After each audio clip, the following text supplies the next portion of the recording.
Now we'll calculate the feeder size based upon other loads with two or more compressors on a feeder. Now notice in step one, we're just collecting the data from the illustration, and the AC unit number one, we listed as 33 amps plus 2.5. Unit 2 was 27 amps plus 2.5.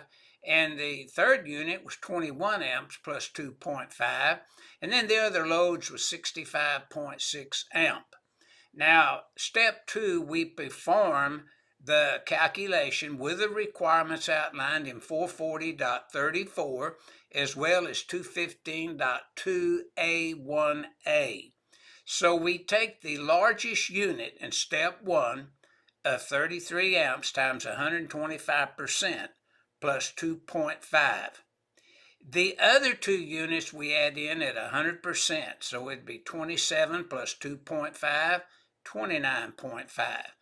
21 amps plus 2.5, 23.5.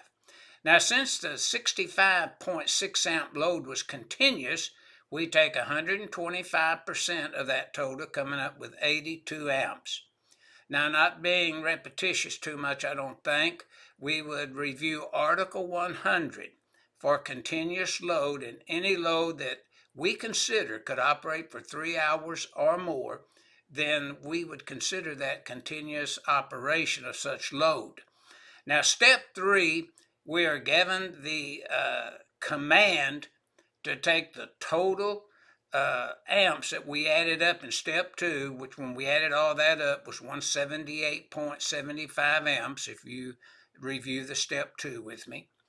And 310.1483 informational note simply says, take this calculation of 178.75 and select your conductors from table 310.16. And of course 178.75 amps would require a 3-aught THWN copper conductor. So that's what the solution is calling for, and that would be the size of the conductors for the feeder circuit conductors supplying 2 or more compressors with other loads on a feeder circuit.